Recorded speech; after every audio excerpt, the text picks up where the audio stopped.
المحسنين صدق اللہ العظیم۔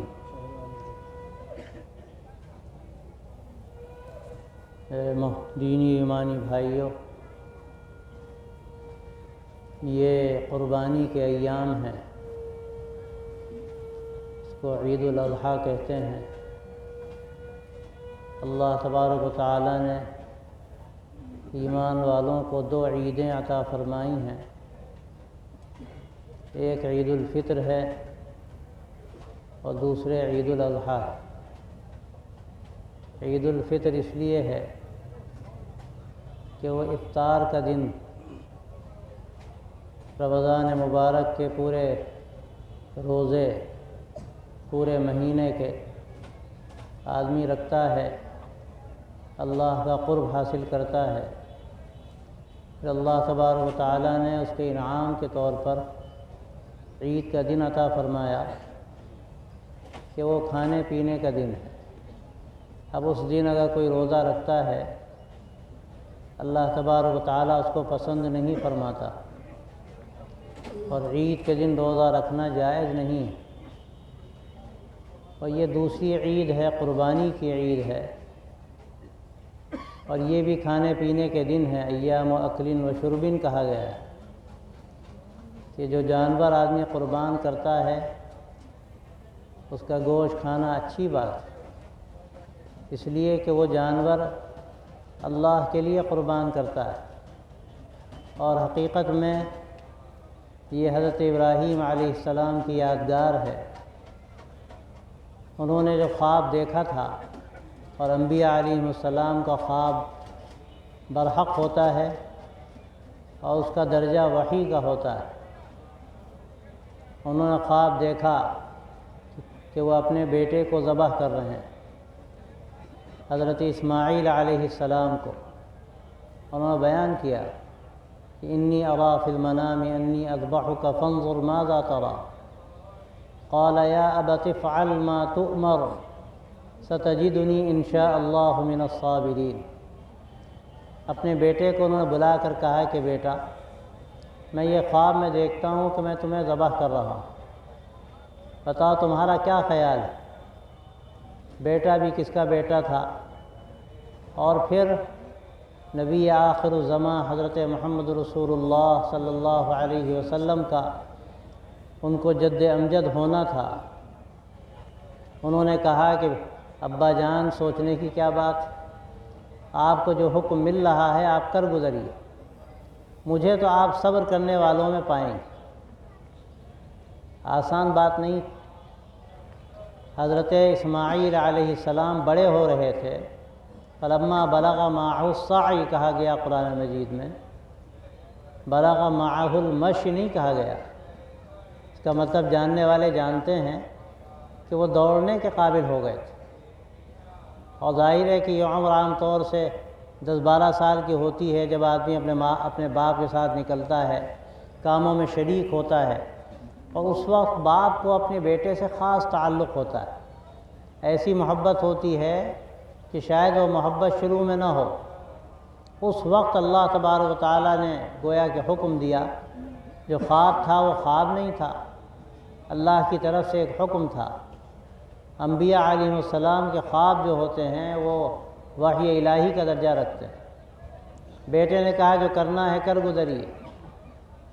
وہ حضرت اسماعیل علیہ السلام کو مینا میں لے کر آئے، جس کو آج مینا کہتے ہیں، جہاں منحر بھی ہے، اور وہاں آنے کے بعد انہوں نے، بعض روایتوں سے معلوم ہوتا ہے کہ آنکھوں پر پٹی باندھ لی کہ کہیں جوش پدری ایک دم سے سامنے نہ آ جائے، پدری محبت کا جوش ایک دم سے غالب نہ ہو جائے، اور حضرت اسماعیل علیہ السلام کو انہوں نے لٹایا، اور لٹانے کے بعد ان کے چہرے، ان کے حلق پر چھری رکھی اور چھری چلا دی۔ گویا کہ حضرت ابراہیم علیہ السلام نے حضرت اسماعیل کو ذبح کر دیا اپنی دانست میں، لیکن اللہ کا فیصلہ کچھ اور تھا۔ اللہ تبارک و تعالیٰ یہ نہیں چاہتا تھا کہ حضرت اسماعیل ذبح ہوں، وہ چاہتا تھا کہ ان کی محبت ذبح ہو، اور ان کی محبت حضرت ابراہیم علیہ السلام نے ذبح کر دی، اپنی دانش میں بیٹے کو ذبح کر دیا، گویا کہ جو محبت تھی وہ محبت انہوں نے ذبح کر دی۔ اب جو انہوں نے آنکھ کھولی تو دیکھا کہ حضرت اسماعیل علیہ السلام پاس کھڑے مسکرا رہے ہیں، اور اللہ کا حکم ہوا، ایک فرشتہ آیا ایک جانور کو لے کر، ایک مینڈھے کو لے کر، اور اس نے حضرت اسماعیل علیہ السلام کو ہٹا کر مینڈھا وہاں رکھ دیا۔ حضرت ابراہیم علیہ السلام کو کچھ پتہ نہیں، وہ یہ سمجھ رہے ہیں کہ میں اپنے بیٹے کے گلے پر چھری چلا رہا ہوں۔ وہ چھری ان کے بیٹے کے گلے پر نہیں چلی، وہ چھری جانور کے گلے پر چلی۔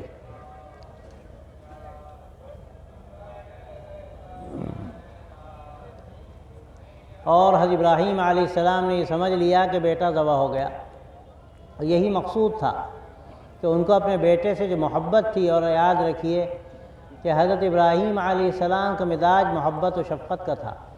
الگ الگ طرح کے لوگ ہوتے ہیں، بعض لوگ ایسے ہوتے ہیں کہ ان کے مزاج میں بڑی عجیب قسم کی سختی ہوتی، ان کو اپنے گھر والوں سے بھی کوئی محبت زیادہ نہیں ہوتی، اور لوگوں سے بھی ان کو کوئی خاص تعلق نہیں ہوتا۔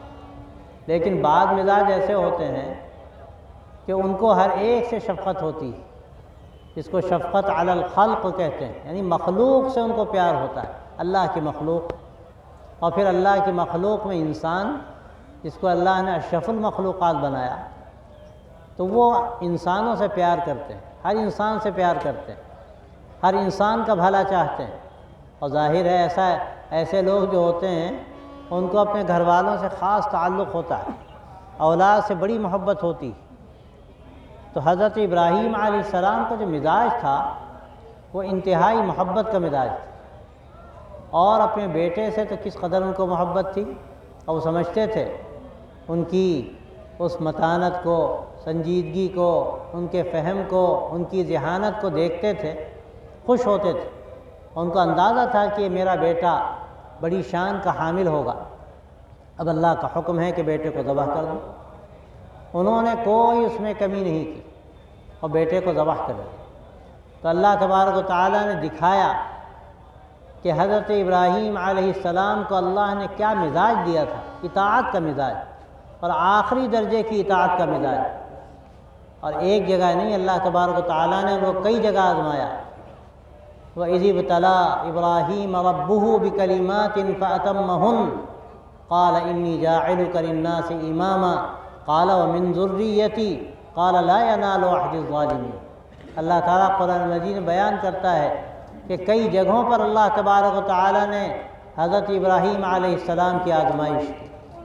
پہلی آزمائش تو وہ تھی کہ جب ان کو آگ میں ڈالا گیا، نمرود نے ان کو آگ میں ڈالا، اور بڑی عجیب قسم کی آگ بھڑکائی، اس نے پورا گویا کہ لکڑیوں کا ٹیلا کھڑا کر دیا، آگ لگا دی اس میں، اور حضرت ابراہیم علیہ السلام کو اس میں پھینک دیا گیا، اور ان سے کہا گیا کہ یا تو اپنے باپ دادا کے دین پر آ جاؤ، تم ایک پیدا کرنے والے کی دعوت دیتے ہو، ایک معبود کی دعوت دیتے ہو، تم توحید کی بات کہتے ہو، یہ تمہاری بات نہیں چلے گی، تمہیں آگ میں ڈال دیا جائے۔ آگ میں ان کو ڈال دیا گیا، اور بعض روایتوں سے اندازہ ہوتا ہے کہ اس موقع پر اللہ کی طرف سے فرشتے کو بھیجا بھی گیا، اور اس نے کہا بھی، یہ نہیں کہا کہ ہم اللہ کی طرف سے آئے۔ تو حضرت ابراہیم علیہ السلام نے صاف کہا کہ مجھے کسی مدد کی ضرورت نہیں، مجھے اللہ کی مدد کافی۔ اس حال میں آپ اندازہ کیجئے کہ ان کو آگ میں ڈالا جا رہا ہے، ان کو آگ میں ڈالا جا رہا ہے، اور کوئی مدد کرنے والا آتا ہے مدد کے لیے، لیکن وہ صاف معذرت کرتے ہیں، نہیں مجھے مدد کی ضرورت نہیں، مجھے اللہ کی مدد کافی۔ کیا ہوا؟ اللہ تبارک و تعالیٰ نے حکم دیا آگ کو کہ وہ گلے گلزار بن جائے۔ قرآن مجید میں اس کا ذکر ہے، یا نار کونی بردا وسلاما علی ابراہیم، اے آگ تو ٹھنڈی ہو جا اور سلامتی بن جا حضرت ابراہیم علیہ السلام کے لیے۔ جب وہ آگ میں گئے تو وہ آگ نہیں تھی، دیکھنے والے اس کو آگ سمجھ رہے تھے، لیکن اللہ نے اس کو ایسا چمن بنا دیا جہاں لگ رہا تھا ٹھنڈی ہوائیں چل رہی ہیں اور خوبصورت پھول کھلے ہوئے ہیں۔ یہ اللہ تبارک و تعالیٰ کا انعام تھا۔ انہوں نے جس طرح آزمائش میں اپنے کو کھڑا ثابت کیا، اللہ تبارک و تعالیٰ نے انعام فرمایا، آگ کو گلزار بنا دیا۔ اور اللہ نے یہ سبق دیا تمام دنیا میں آنے والے انسانوں کو کہ دنیا کی ساری طاقتیں ہمارے اختیار میں ہیں، اور جو بھی کام کرنے والا کرتا ہے اور کسی بھی چیز میں جو خاصیت ہوتی ہے وہ خاصیت خود اس کی نہیں، وہ خاصیت تو اللہ نے رکھی ہے۔ اللہ نے آگ کو پیدا کیا ہے اسی کے لیے کہ وہ جلائے، اور پانی کو پیدا کیا ہے اسی کے لیے کہ اس سے آدمی کی پیاس بجھتی، لیکن اللہ جب چاہتا ہے آگ کو حکم دیتا ہے تو آگ بجائے جلانے کے وہ گلزار بن جاتی، پانی کو حکم دیتا ہے تو بجائے پیاس بجھانے کے لگتا ہے کہ کھولتا ہوا پانی، اور دنیا کی تمام چیزیں، اور اس کا انسان بعض مرتبہ مشاہدہ کرتا ہے، بڑی امیدیں لگاتا ہے اور تمام اسباب اختیار کرتا ہے، لیکن اللہ تبارک کا فیصلہ ہوتا ہے اور سارے اسباب بیکار چلے جاتے ہیں اور کوئی کام نہیں ہوتا۔ اللہ دکھاتا ہے کرنے والا کون، کس کے اختیار میں ہے، قدرت کس کے ہاتھ میں ہے، فعال لما یرید کون ہے، اصل ذات اللہ کی ہے جو کرنے والی ہے، سارے خزانے اس کے پاس، ساری طاقتیں اس کے پاس، ہر طرح کے اسباب اس کے قبضہ قدرت میں، وہ جو چاہتا ہے کرتا ہے، کوئی روک نہیں سکتا۔ البتہ جو کچھ وہ کرتا ہے اس کی حکمت ہوتی ہے، اس کا اپنا نظام چلتا ہے اور اس نظام کے ساتھ ہی دنیا بھی چل رہی ہے۔ لیکن اللہ نے دکھایا، ایمان والے بندوں کو دکھایا، کبھی مایوس مت ہو، کبھی مت سوچو کہ اسباب تو ہمارے خلاف جا رہے ہیں، حالات تو بڑے خراب ہو رہے ہیں۔ یاد رکھو کہ یہ سارا جو کچھ ہو رہا ہے یہ سب اللہ کے اختیار سے ہو رہا ہے۔ ایسا نہیں ہے کہ گھوڑا ہاتھ سے چھوٹ گیا، لگام اللہ کے ہاتھ سے کبھی نہیں چھوٹ سکتی، سب اس کے اختیار میں ہے، اس کے قبضے میں ہے۔ تو جو ہو رہا ہے تو کیا اللہ کے علم میں نہیں؟ سب اللہ کے علم میں ہے، اور جو چاہتا ہے وہ کرتا ہے۔ تو غور کرو بدر کے میدان میں اللہ نے کیسے ایمان والوں کو فتح عطا فرمائی، جبکہ وہ صرف 313 کی تعداد میں تھے اور سامنے 1000 کا لشکر مسلح تھا، لیکن اللہ نے دکھایا کہ ہم جو چاہتے ہیں وہ کرتے ہیں۔ اور جب اللہ نے چاہا تو شکست کے بادل منڈلانے لگے، ایمان والوں کے کلیجے منہ کو آنے لگے، اور قرآن مجید نے اس کی تصویر کھینچی ہے۔ جب اندر ایک خیال پیدا ہو گیا، آج ہمیں کون شکست دے سکتا ہے، آج ہماری تعداد کتنی زیادہ ہے، آج ہمارے پاس کتنی طاقت ہے، ہم تو بدر کے میدان میں بھی شکست دے کر آ گئے، اور ہم نے تو خندق میں بھی گویا کے چھکے چھڑا دیے، اور لوگوں کو، فوجوں کو، جو پوری فوجیں چاروں طرف سے امن آئی تھی ان کو واپس جانا پڑا۔ یہ خیال آیا تو اللہ نے دکھایا کون ہے کرنے والا۔ تمہیں یہ خیال کہاں سے آ گیا کہ تم کرنے والے ہو؟ تمہاری کیا حقیقت ہے؟ تمہارے پاس کون سی طاقت ہے؟ تمہارے پاس کون سے اسباب ہیں؟ اگر تم نے اپنے اوپر بھروسہ کیا، اپنے اسباب پر بھروسہ کیا، تو یاد رکھو تم کبھی بھی کامیاب نہیں ہو سکتے۔ تمہاری کامیابی کا راز کس چیز میں ہے؟ کہ اللہ کی ذات پر تم بھروسہ کرو۔ اللہ کی ذات پر تم بھروسہ کرو گے، اللہ کے دیے ہوئے نظام پر چلو گے، اللہ کی دی ہوئی شریعت پر چلو گے، جب تم اللہ کی بات مانو گے، جب تم اللہ کی بندگی کرو گے، جب تم اللہ کے رسول صلی اللہ علیہ وسلم کے راستے کو اختیار کرو گے، آپ کی اداؤں کو اپنی جان و دل سے زیادہ مانو گے، تو اللہ کی مدد تمہارے ساتھ اس طرح ہوگی جیسے کہ اللہ نے دکھایا اپنے وقت میں۔ حضرت ابراہیم علیہ السلام کو دکھایا، آگ میں ڈالے گئے، آگ گلے گلزار بن گئی، سب اللہ کے اختیار میں ہے۔ اللہ دکھاتا ہے، ہم جو چاہتے ہیں کرتے ہیں، کسی کے قبضے میں کچھ نہیں، اللہ کے فیصلوں سے سب کچھ ہوتا ہے۔ اور اس کے بعد کیا ہوا؟ حضرت ابراہیم علیہ السلام کو ایک نہیں کئی آزمائشوں سے گزرنا پڑا۔ ان کے جب اولاد ہوئی، اور اسماعیل علیہ السلام بالکل چھوٹے بچے تھے، ننھے بچے، اللہ نے حکم دیا کہ جاؤ اور جا کر ایسی جگہ چھوڑ کر آ جاؤ اپنے بیوی بچے کو جہاں نہ سبزہ ہو نہ پانی ہو۔ وہ آج جو مکہ کہلاتا ہے، بالکل بے آب و گیا علاقہ، جہاں نہ پانی کا انتظام، نہ کھانے کا انتظام، نہ کوئی آبادی وہاں پر۔ حضرت ابراہیم علیہ السلام اپنی بیوی کو لے کر گئے، حضرت حاجرہ کو اور اب شیر خوار بچے کو، اور وہاں جا کر انہوں نے اتارا، اور اتارنے کے بعد شاید ایک آدھ دن یا گھنٹے رہے اور پھر جانے لگے۔ بیوی نے کہا کہ آپ کس پر چھوڑ کر ہم کو جا رہے ہیں؟ یہاں کیا ہے؟ کیسا کھانا، کیسا پانی، کوئی مونس و غمخوار نہیں، کس طرح زندگی گزرے گی؟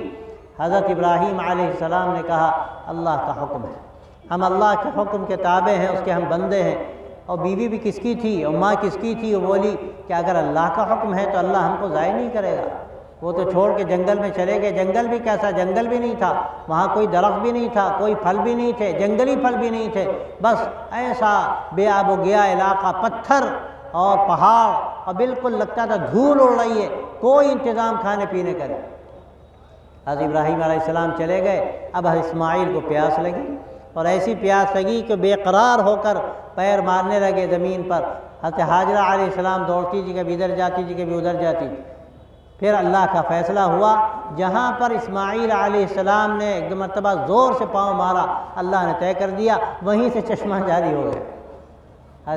حضرت حاجرہ نے دیکھا، دوڑی ہوئی آئی، ان کو بھی پانی پلایا، اور کیسا شفاف پانی، کیسا قیمتی پانی، جس کو آج دنیا آب زمزم کہتی ہے، اور جس کے بارے میں آج سائنس کی تحقیق یہ ہے کہ اس کے اندر وہ خاصیتیں ہیں جو دنیا کے کسی پانی کے اندر نہیں۔ اور عجیب خاصیت کہ اگر زمزم کو تم پانی میں ڈال دو، یا زمزم کسی برتن میں رکھو، ایک گھونٹ زمزم رکھو، اس کے اوپر پانی ڈالو، تو اس پانی میں وہی تاثیر پیدا ہو جائے گی جو زمزم میں تاثیر اللہ نے رکھی۔ اللہ نے وہاں بھی انعام فرمایا۔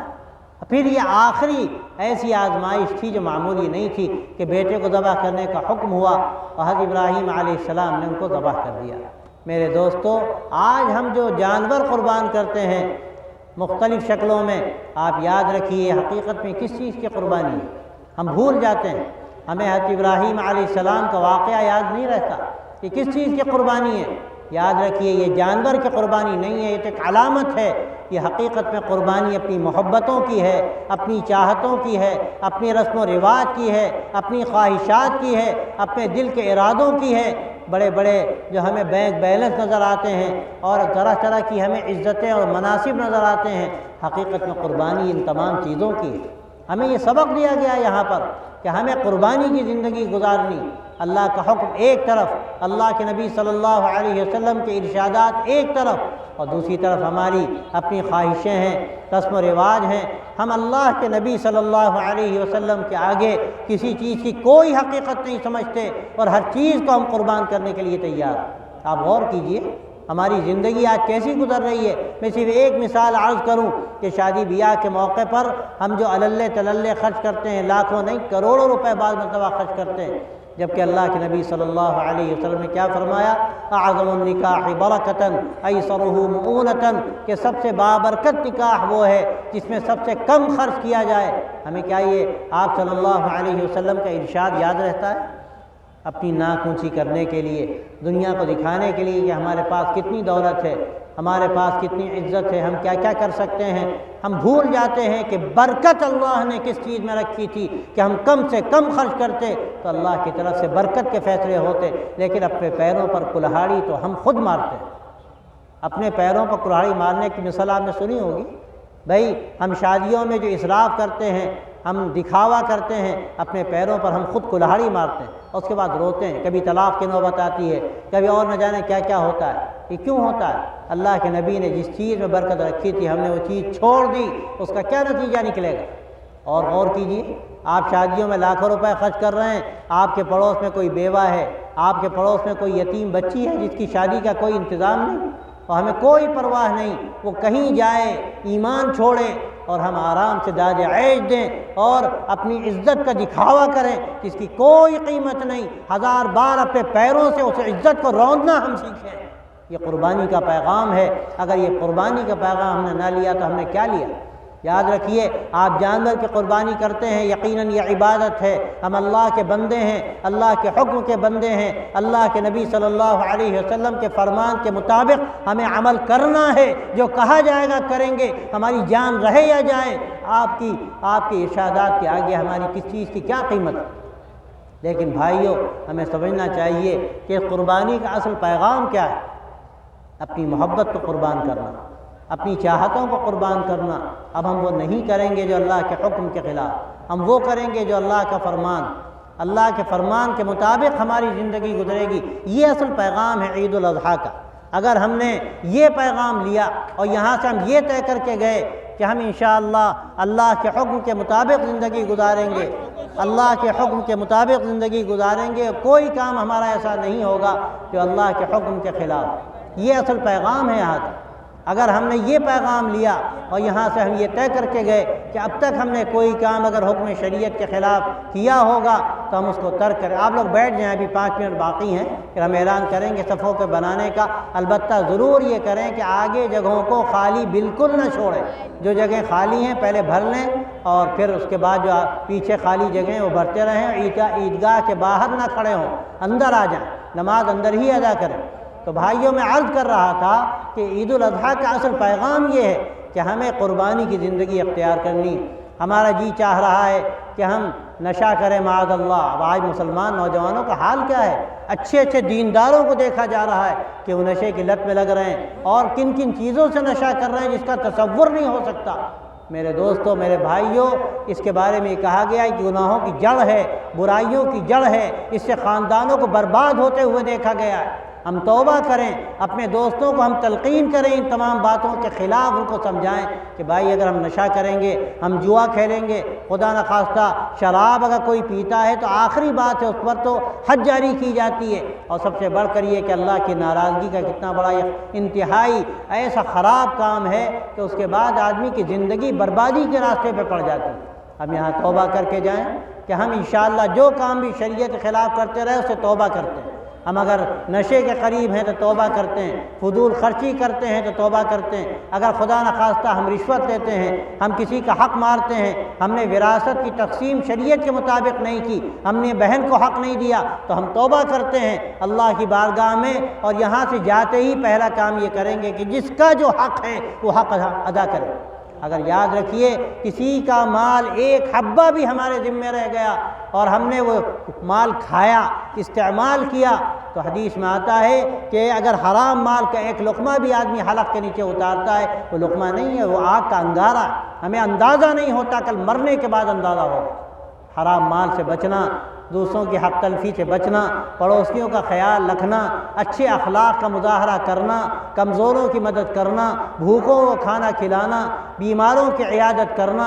اور میں صاف کہتا ہوں اس میں فرق نہیں ہے، وہ مسلمان ہو یا نہ ہو، وہ ہمارا انسانی بھائی ہے، اس کے ساتھ اچھے اخلاق کا برتاؤ کرنا، اس کی ضرورت میں مدد کرنا، یہ ہماری ذمہ داری ہے۔